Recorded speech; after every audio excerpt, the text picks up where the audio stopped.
Ya comenzamos con Casi Sábado, viernes de 19 a 20 horas por FM Graffiti 87.9.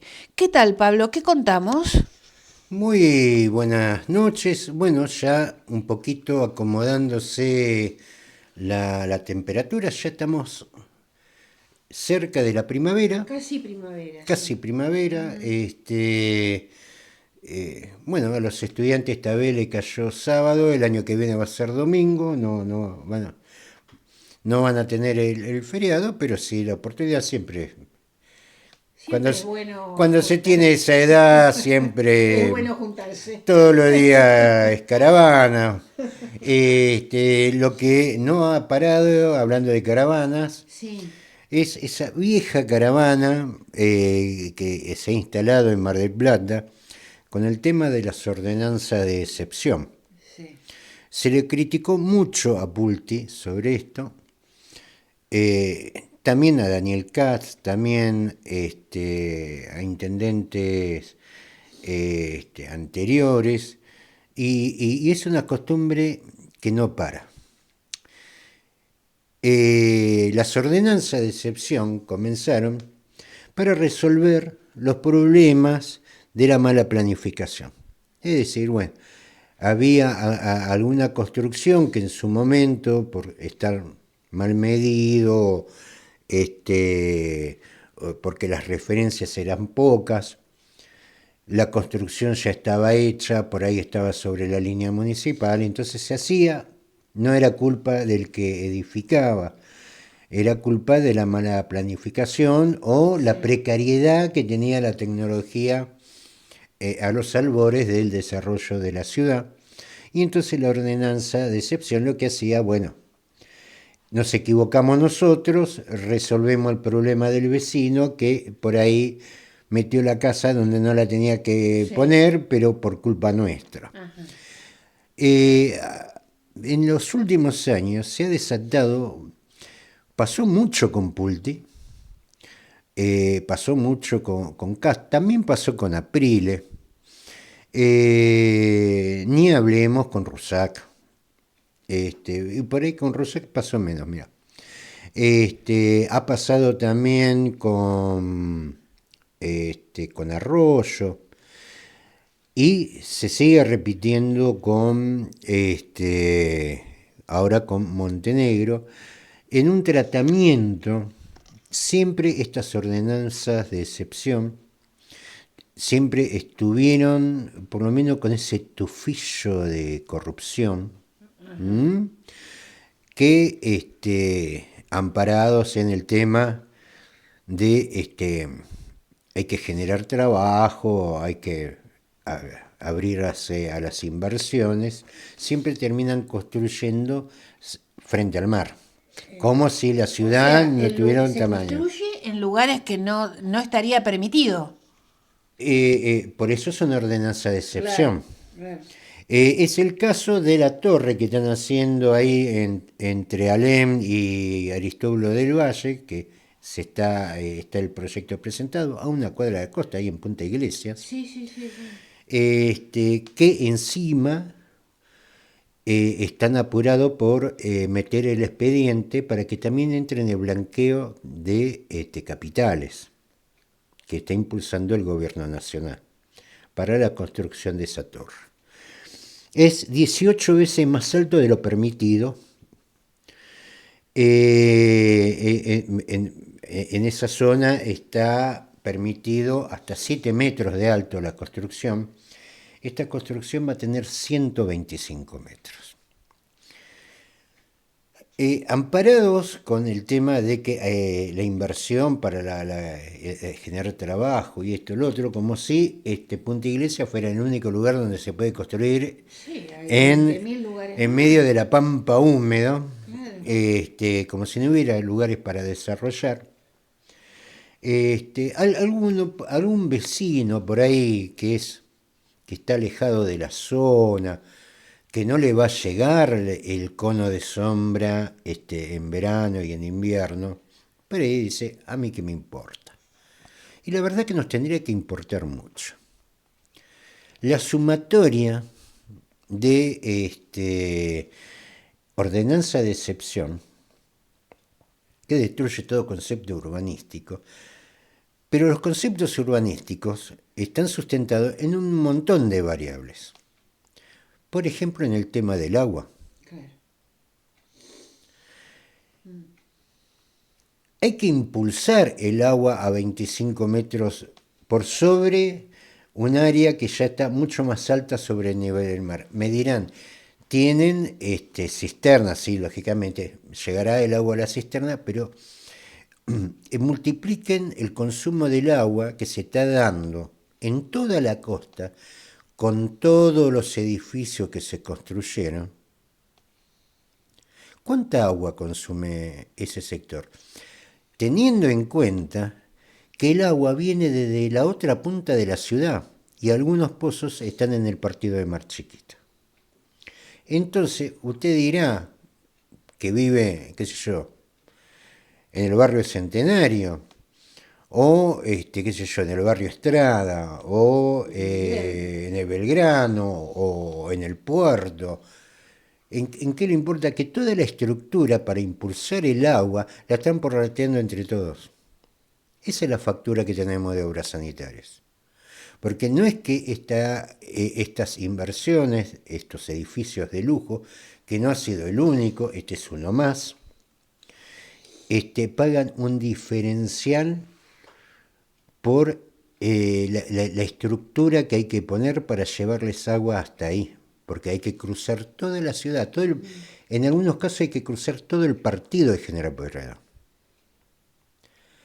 Claro, construyen edificios de lujo frente al mar, pero los costos del agua los prorrateamos entre todos, y es el que pagan todos los vecinos. Digo, estas son las cuestiones que por ahí no están bien explicadas.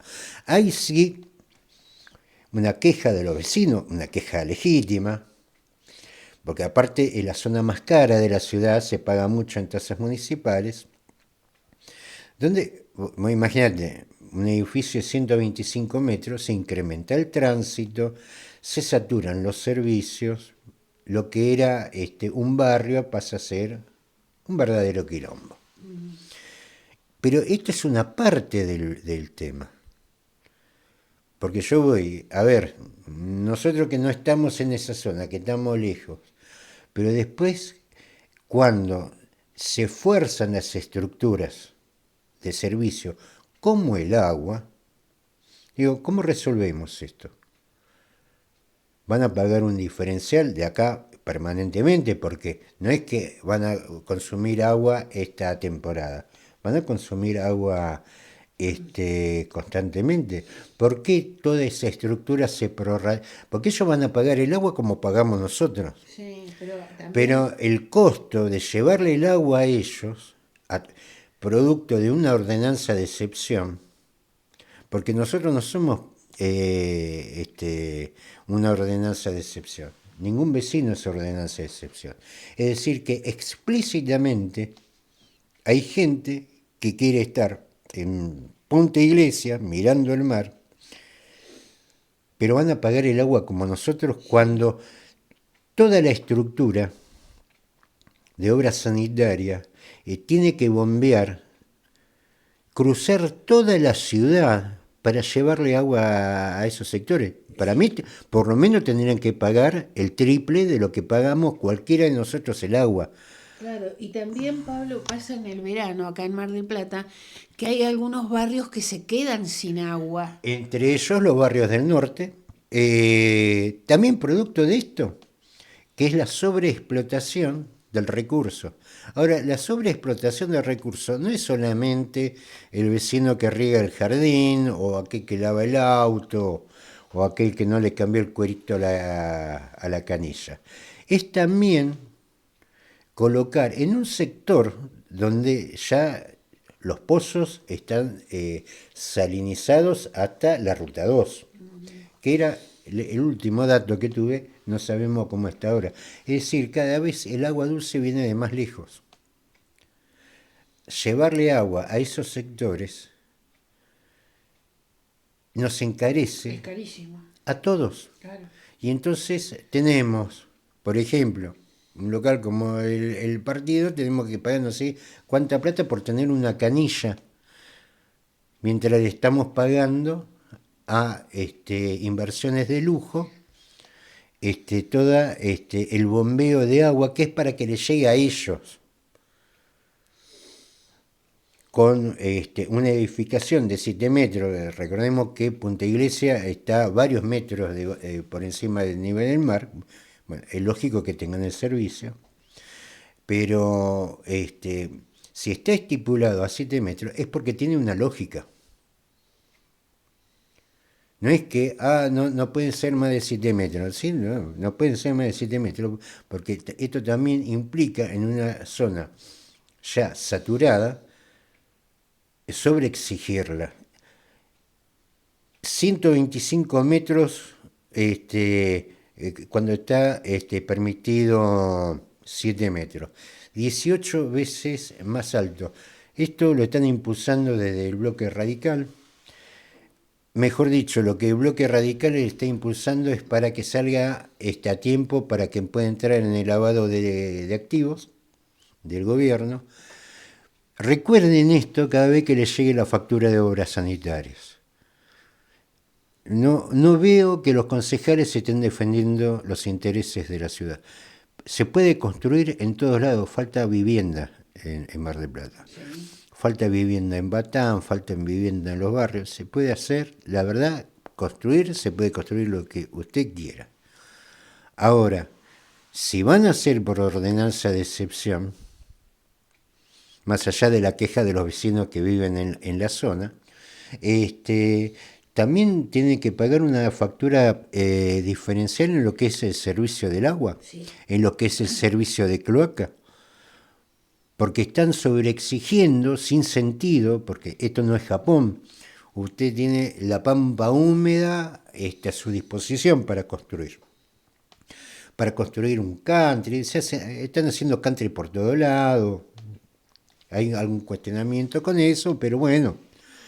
Pero 125 metros en Punta Iglesia, en la sumatoria, porque no es este edificio, es todo lo que se hizo durante estos años, durante distintas gestiones.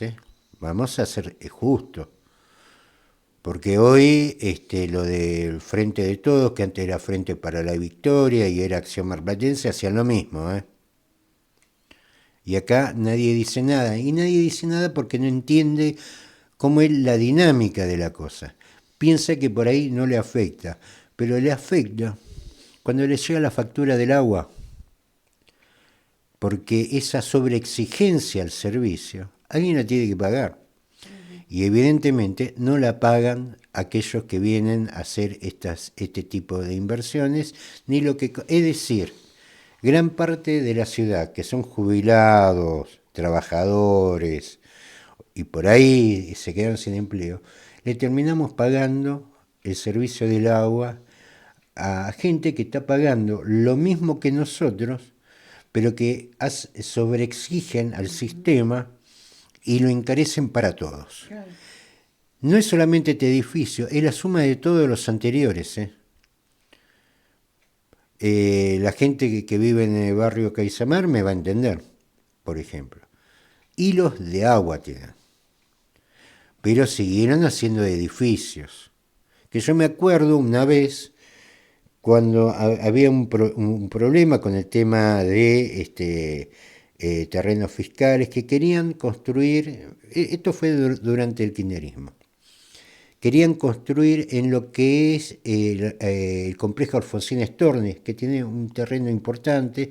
En otra época íbamos ahí a hacer la revisación médica del servicio militar. Y yo le decía que no, y enseguida me empezaron a decir que no, que gorila, que esto. No, no es que ¿por qué tiene que estar ahí? ¿De dónde va a salir el agua? ¿Por qué tiene que estar todo? No es lindo Batán, no es listo Estación Camén, no tenés donde construir en esta inmensa pampa húmeda, que tenés que hacerlo ahí donde se sobreexigen los servicios, donde no hay agua, porque no hay agua. Vos vas para abajo y hay agua de mar. Entonces no tiene ninguna población. Mar del Plata rompe con todas las lógicas de la organización de la humanidad. La humanidad siempre se estableció alrededor del agua dulce, Mar del Plata alrededor del agua salada. Lógicamente, estas cosas que no tienen ni pie ni cabeza, tienen los resultados que tienen, ¿no?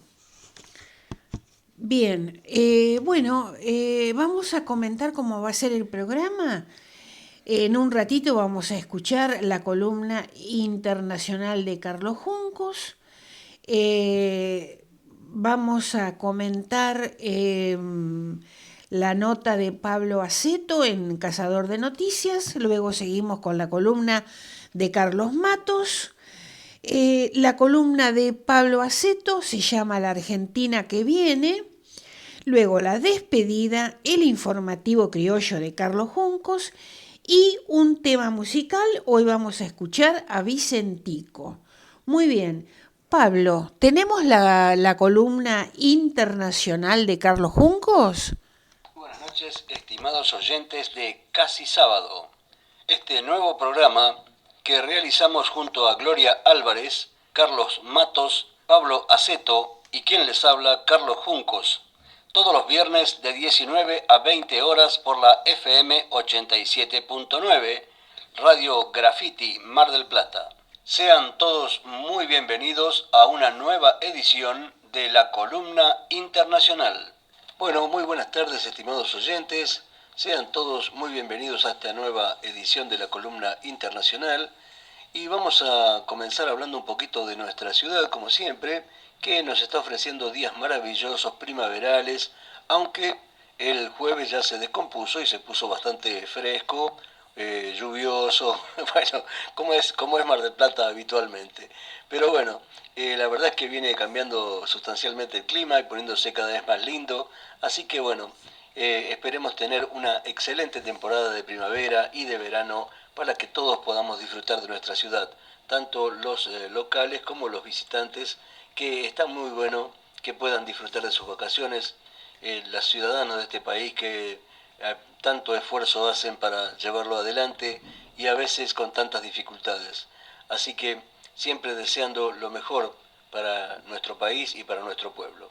Así que ahora pasemos directamente a las informaciones internacionales que disponemos para hoy. Vamos a tratar de abordar algunos temitas interesantes.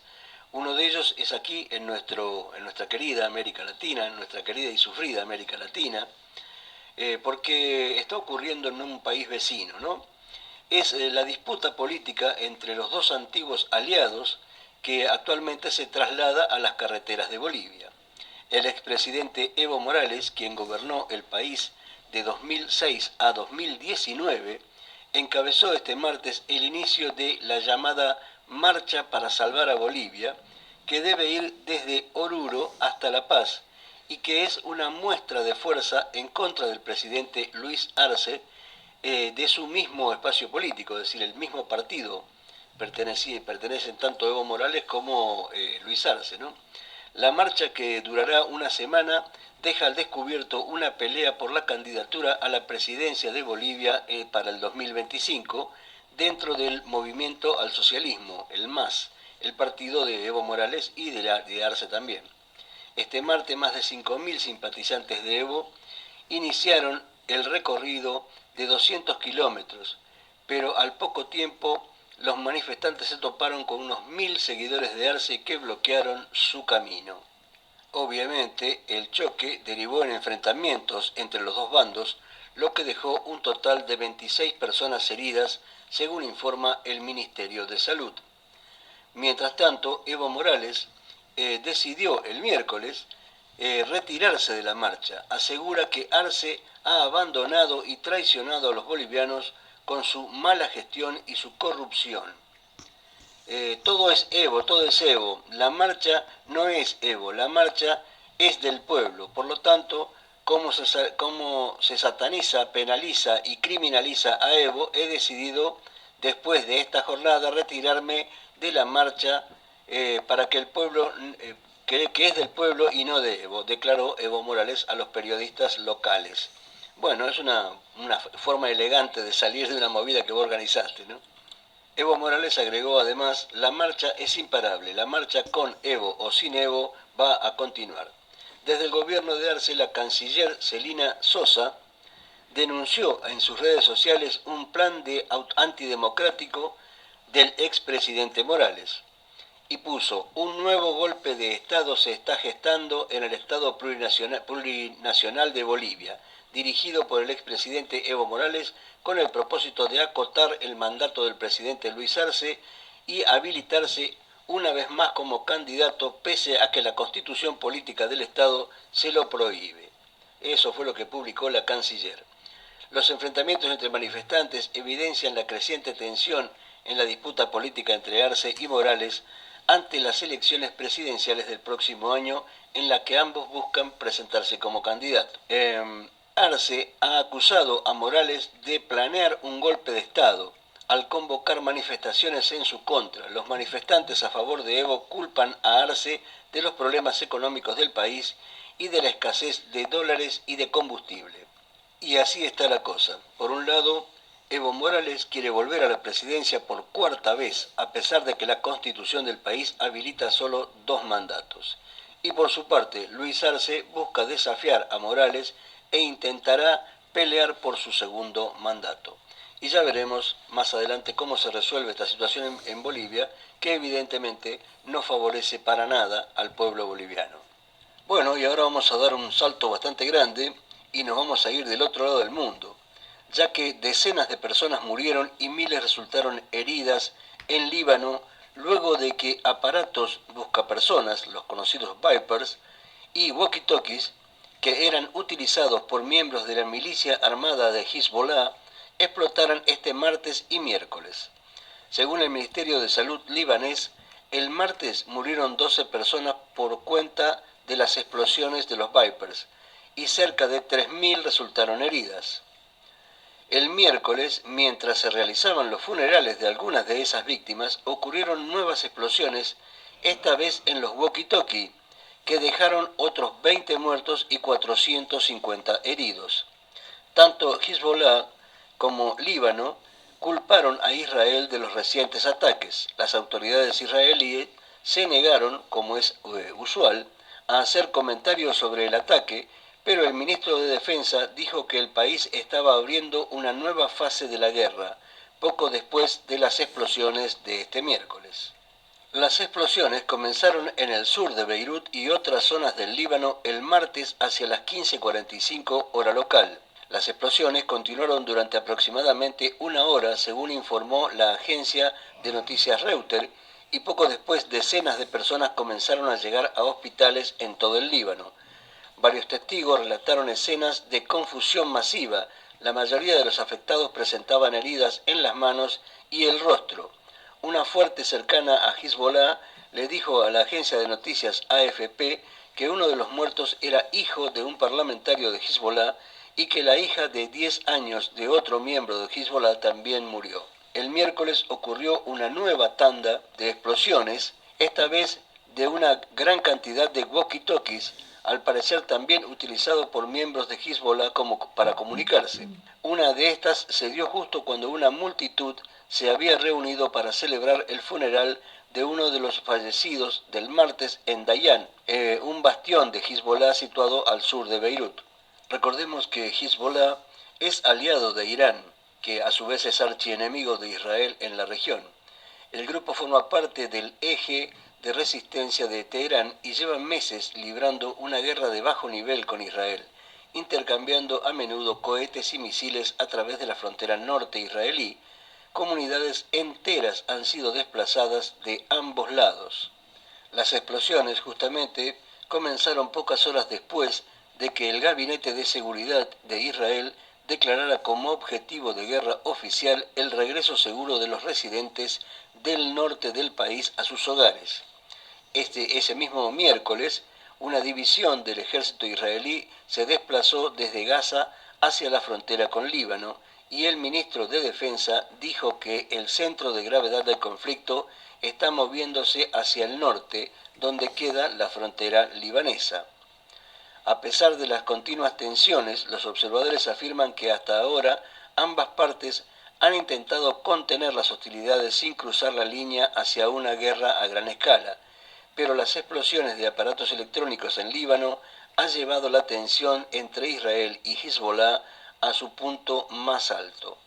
El secretario general de Naciones Unidas, Antonio Guterres, expresó este miércoles estar profundamente alarmado por los hechos que calificó como un riesgo serio de una escalada dramática en el Líbano. La lógica de hacer explotar todos estos artefactos es hacerlo como ataque preventivo antes de una operación militar a gran escala.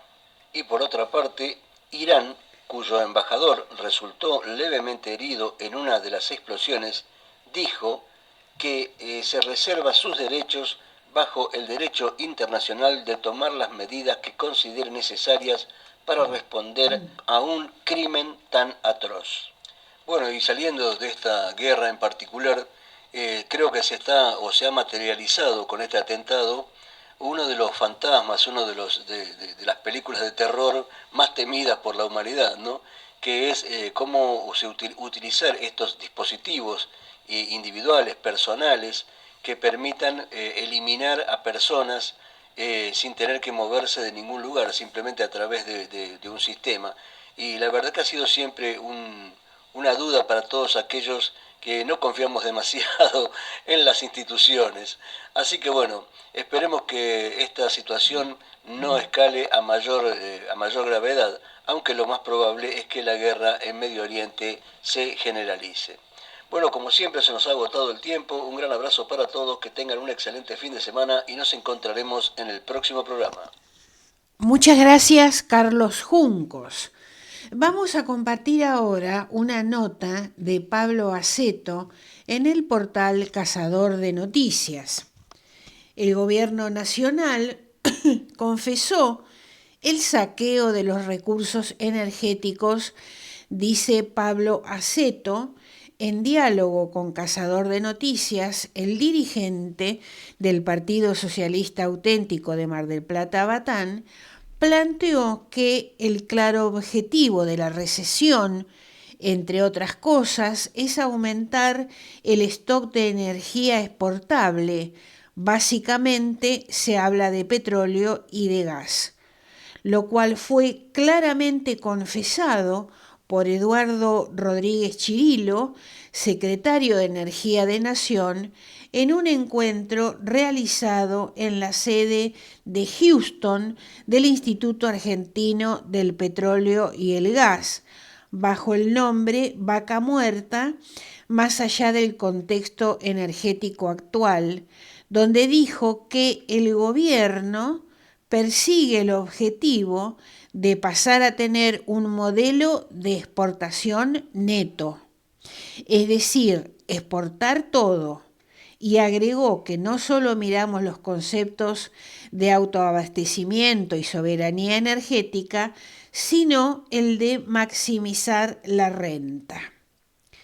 Claramente, lo que expresó el secretario de Energía de la Nación es que se van a maximizar las ganancias de las empresas petroleras, algunas que dependen de funcionarios de gobiernos anteriores, de unos y de otros, dejando como de lado o en segundo término la necesidad del autoabastecimiento en la Argentina, porque con una producción de apenas 692.000 barriles diarios de petróleo, o se exporta o se consume en el país.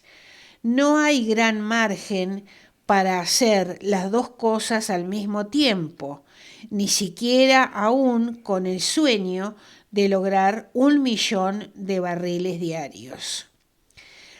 Se presentaron en Houston, que es la capital del petróleo de Estados Unidos, un país que produce entre 12 y 13 millones de barriles de petróleo diarios, para ofrecer como negocio la producción petrolera de Vaca Muerta, que representa el 60% de los 692.000 barriles diarios de petróleo que produce nuestro país. En su afán de generar divisas y ganancias para unos pocos empresarios, entre los cuales parte son de este gobierno, se regala lo que es un recurso nacional que nos serviría para tener una economía y un desarrollo importante contando con energía. A todo esto se suma el mensaje que da el secretario de Energía de Nación a todos los demás inversores en el sentido de que la Argentina no garantiza energía porque lo que se prioriza es la rentabilidad de las petroleras. ¿Quién va a venir a un país que no puede garantizar el autoabastecimiento de energía o precios competitivos? Estados Unidos, China, Rusia, la India son países que garantizan abundante energía y precios bajos, a diferencia de Europa y la Argentina, que proponen precios exorbitantes en lo que es el consumo de la energía local, que no solamente no nos deja ser competitivos para afuera, sino inviables incluso para el mercado interno.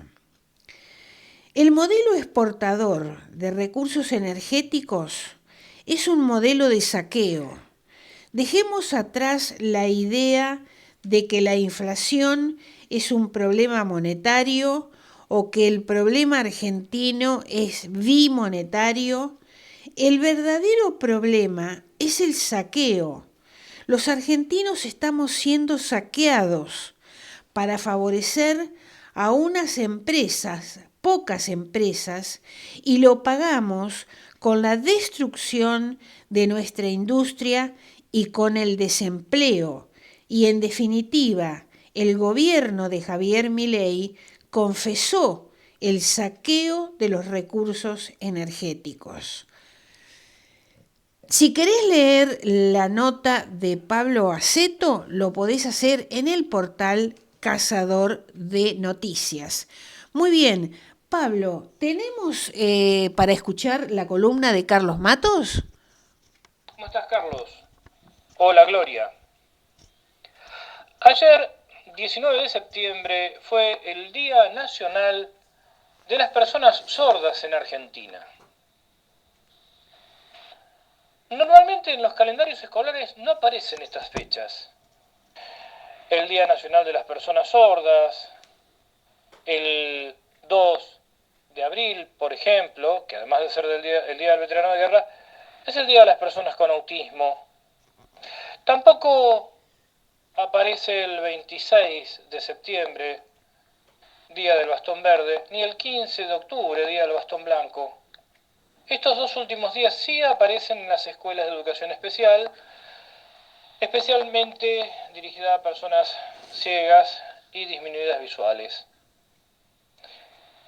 Pero sería muy importante que en el calendario escolar en general, en las efemérides comunes a todas las escuelas, se trabajara sobre estos determinados días. Por ejemplo, ayer, Día Nacional de las Personas Sordas en la Argentina.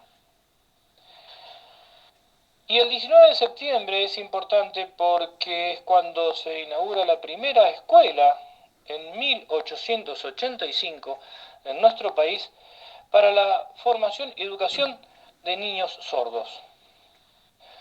Sí, hace ya mucho más de 100 años. 3:16 de la tarde. Argentina fue pionera en la formación de personas con discapacidad. Y una larga lucha de las personas sordas, de la comunidad sorda señante, como tantas veces hemos contado en estos micrófonos, fue obtener el reconocimiento de la lengua de señas argentina como lengua natural. Eso se logró a través de una ley el año pasado. Esto es importante porque recordemos que Argentina, a través de los pactos internacionales, pactos que tienen jerarquía constitucional, debe reconocer las lenguas maternas de cada una de sus comunidades. Y obviamente la lengua de señas argentina es la lengua materna de la comunidad sorda señante de la Argentina. Como ya hemos dicho, esta lengua se propagó casi en la clandestinidad. Al principio las personas sordas, los niños sordos, eran obligados a no señar, a intentar, entre comillas, hablar. Es decir, reproducir sonidos que no entendían, sílabas que comprendían mucho menos y palabras que también carecían de significado por no poder encontrarle una relación entre significantes y significados. Recuerdo hace muchos años atrás, mientras conversaba con personas sordas, me contaban que en algunos casos hasta les ataban las manos para que no señaran. Algo terrible. Hoy hablaríamos claramente de la violación a los derechos del niño y la violación a los derechos humanos al no poder expresarse una comunidad en su lengua propia. Falta mucho camino por recorrer. Hacen falta intérpretes de lenguas de señas argentinas en las dependencias públicas. No solamente para los actos protocolares del Estado, sino para el ciudadano y la ciudadana comunes que cuando van a hacer un trámite se encuentran con una tremenda barrera informativa por falta de estos intérpretes de lengua de señas. Muchas veces hemos dicho también en estos micrófonos que seguramente no puede haber un intérprete de lengua de señas en cada una de las dependencias municipales, pero sí puede existir un equipo de intérpretes de lengua de señas dentro de cada municipio que asistan a los ciudadanos y a las ciudadanas que forman parte de la comunidad señante para sus trámites o para cualquier gestión que deban hacer. Mientras no demos solución a esta cuestión, a este tema, en nuestro país seguirán habiendo ciudadanos de segunda. En nuestro país existirán kelpers. Por supuesto, esto es inadmisible. La soberanía de un pueblo, como tantas veces hemos dicho, está en la calidad de ciudadanía, en la calidad de vida de su gente. La soberanía de un pueblo no es un mapa con gente arriba. La soberanía de un pueblo es la ciudadanía que libremente, solidariamente y en justicia construye un país mejor. Para eso necesitamos transparencia y accesibilidad para todos y todas. Uno de los pasos importantes es que la comunidad sorda señante de nuestro país cuente con intérpretes de lenguas de señas en los lugares donde deben ejercer la toma de decisión y sus derechos ciudadanos. Nos encontramos el viernes próximo. Muchas gracias, Carlos Matos. Convocaron a la segunda marcha universitaria contra el veto de Milei al financiamiento, tras la decisión del presidente Javier Milei de derogar la ley de financiamiento universitario. La Federación Universitaria Argentina ya tiene las fechas de las próximas medidas. Convocará un paro para el próximo 26 de septiembre y a una nueva marcha universitaria para el 2 de octubre. Después de la aprobación de la Ley de Financiamiento Universitario, sancionada por el Senado, con 57 votos a favor, una abstención y solo 10 votos en contra, el mandatario adelantó por su cuenta de Twitter el veto total de la normativa, igual que sucedió con el aumento para los jubilados. A raíz de esto, desde la Federación Nacional de Docentes Universitarios, CONADU, adelantaron que si hay veto, hay marcha para defender la democracia. También desde la Federación Universitaria Argentina se prevé que convocarán a paro para el próximo 26 de septiembre y la movilización al Congreso para el 2 de octubre. El 85% de los docentes se encuentran por debajo de la línea de pobreza y el 60% de los no docentes, dijo Piera Fernández, presidenta de la Federación Universitaria Argentina.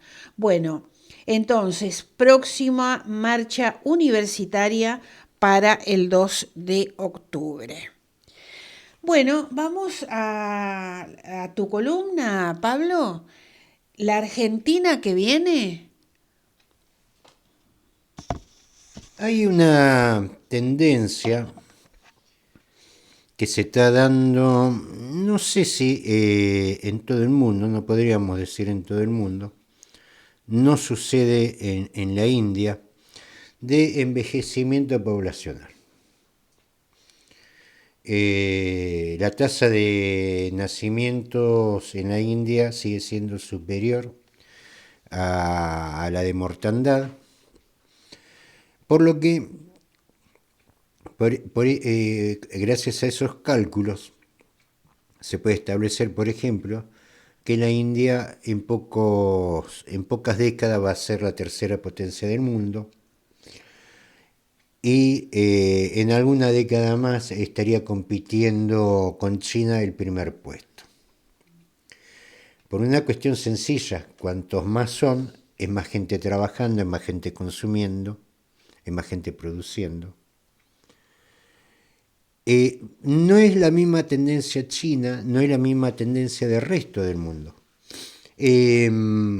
Cuando vemos cuáles son las políticas que se hacen en cuestión de del índice de población, vemos por ejemplo que Putin regala tierras, da pensiones a partir del tercer hijo. Lo mismo está haciendo China. Ya dejaron la política de un hijo, ahora van para que tengan todos hijos. ¿Qué es lo que está pasando? Una cuestión muy sencilla. Al bajar la natalidad y aumentar la expectativa de vida, vos lo que tenés es una población envejecida, es decir, muy por encima de los 60 años, algunos por ahí en la última etapa de su vida productiva, que lo tenés que sostener eso. Para sostener eso, vos necesitar gente joven que ocupen los lugares en los medios de producción, en el sistema productivo. Cuando vos tenés mucha gente de avanzada edad y tenés poca población joven, tenés un problema enorme. Un problema que está atravesando también la Argentina, como decía, en el caso de Rusia, a partir de tal hijo se empiezan a multiplicar las pensiones, incluso se le entrega tierras a la madre. Lo hemos visto en distintos noticieros, Putin con ramo de flores y una medalla a la madre que tiene más hijos en cada año. Lo mismo está haciendo China. Esto es un problema de grandes proporciones. Vos cuando tenés una sociedad envejecida, vos lo que tenés es mucha gente que precisa recursos, pero poca gente para producirlos. Esto es un esquema de quiebre. Hoy, recibimos en el grupo de WhatsApp de Casi Sábado la noticia de que vino Emma, Carlos Junco ha tenido una nieta. Sí. La séptima, ¿eh? La séptima, están peleándola los juncos Pero la pelea es muy despareja. Cada año que pasa, todos, si bien no tiene rigor científico de una estadística, pero todos estamos viendo menos nacimientos. Por un montón de motivos. No es de ahora, esto tiene su tiempo.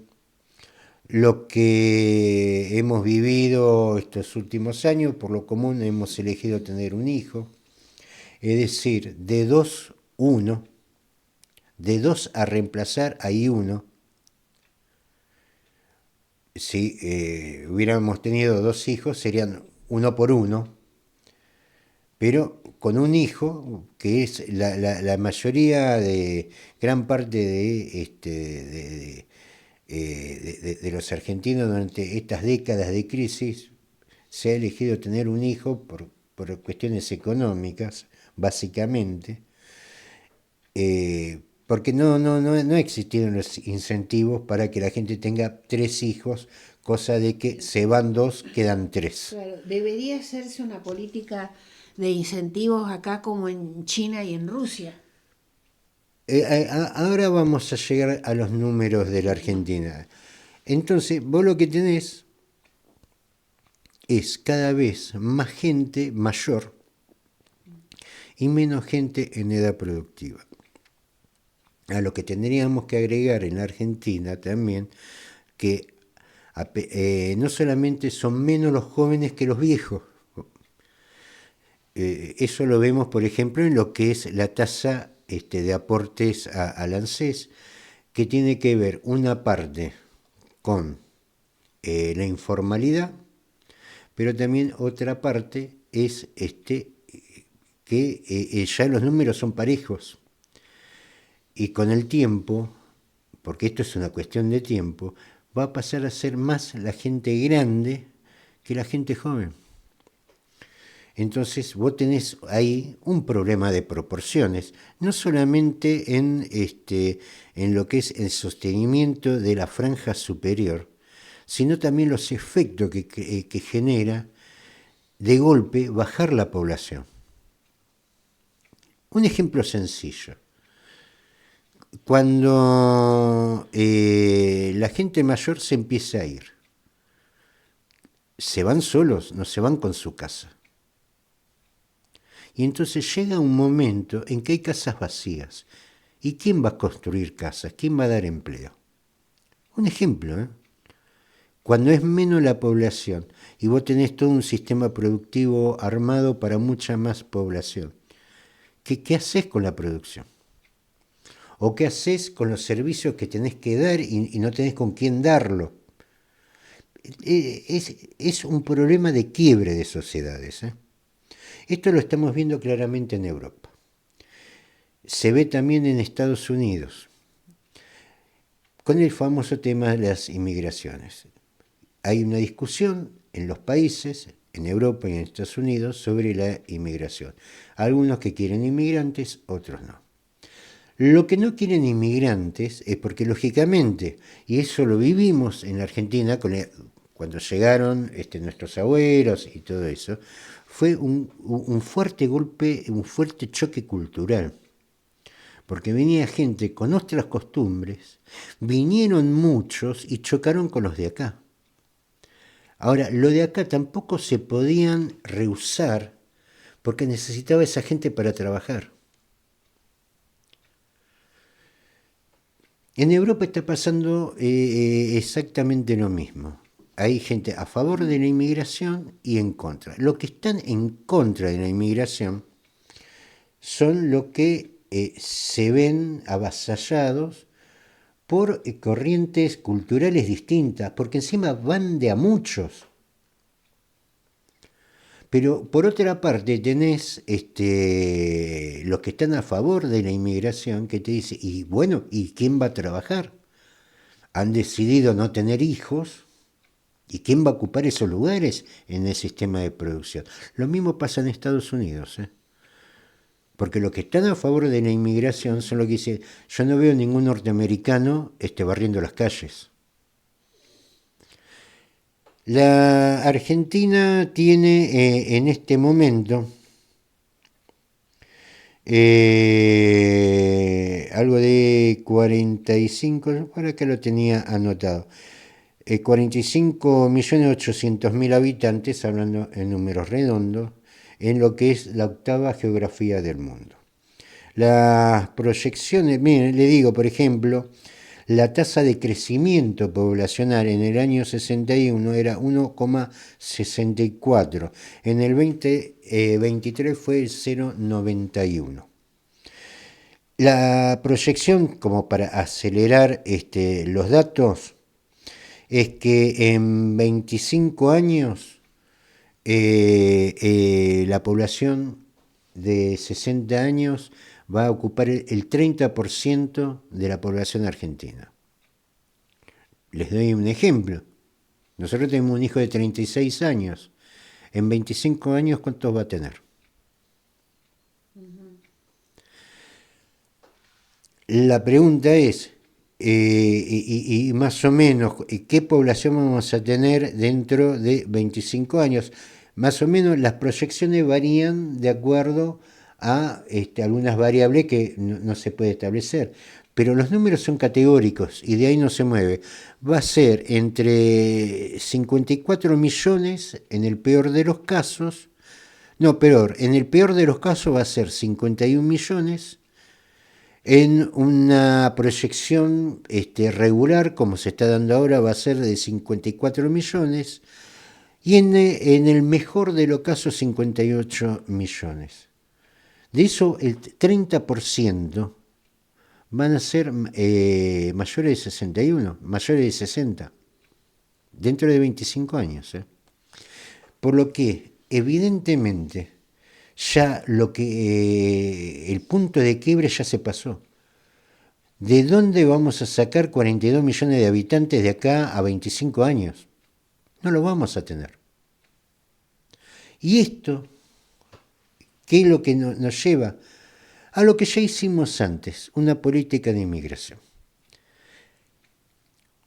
¿Por qué lo digo esto? Porque está avanzando la idea de que vienen bolivianos a invadirnos, de que los paraguayos que van a los hospitales, de que los peruanos están en las universidades, que los venezolanos están trabajando en Vaca Muerta.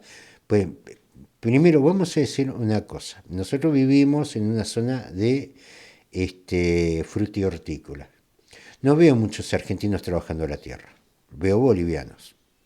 Es decir, que si tenemos verduras sobre nuestras mesas, por más caras que sean, la tenemos gracias a los bolivianos. También se da en el área de la construcción con la población paraguaya. No veo argentinos trabajando en la construcción, muy pocos. Entonces, primero, en vez de entrar en la lucha desordenada, en los conflictos, incluso que ha costado vidas en Europa y en Estados Unidos, que levantamos muros, que bajamos cercas, primero lo que tenemos que aceptar es que el punto de quiebre ya lo pasamos. No, ¿de dónde vamos a conseguir 54 millones de habitantes en 25 años? Es imposible, ya está. Eso ya cambió. Y va a venir, y tiene que venir, porque el sistema productivo hay que ocuparlo, inmigración. Y esa inmigración va a venir con su impronta, con su cultura, como lo hicieron nuestros abuelos y nuestros tatarabuelos, y van a cambiar la Argentina. En 25 años la Argentina que conocimos no va a existir. Y esto no, es irreversible. Y esto es lo que hay que aceptar. Y en eso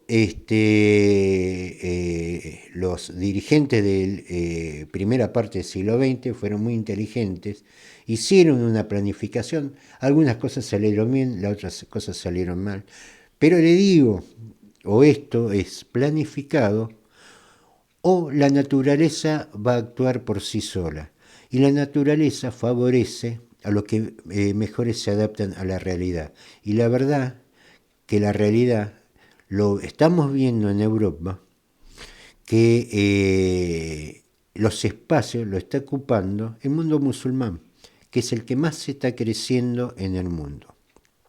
No está mal que la Argentina de un golpe en 25 años se convierte en musulmán, no está mal. Está mal que vengan los paraguayos, está mal pagar asignación universal por hijo, porque tengan en cuenta, cuando mi generación ya no trabaje, vamos a necesitar gente que trabaje. Y para que esté esa gente que trabaje, por lo menos tiene que nacer. Por lo menos hay que crearlo. Y eso cuesta plata. Ahora, si los espacios quedan vacíos, sale más caro. Porque incluso las inmigraciones que pueden llegar a venir, que por lo común son mucho más aguerridas, como lo eran nuestros bisabuelos, podemos incluso hasta tener conflictos innecesarios. Hay que asumirlo. En 25 años la Argentina que conocemos no va a existir. Esto es irreversible. Hay que aceptar y ver cómo hacemos para que la octava geografía del mundo tenga población productiva, para que sostengan lo que nosotros no supimos sostener. Nos volvemos a encontrar el viernes que viene por Graffiti FM 87.9 con Casi Sábado, de 19 a 20 horas. Nos vamos escuchando el informativo criollo a cargo de Carlos Juncos y un tema musical. Vamos a escuchar a Vicentico, Si me dejan. Saludos para todos.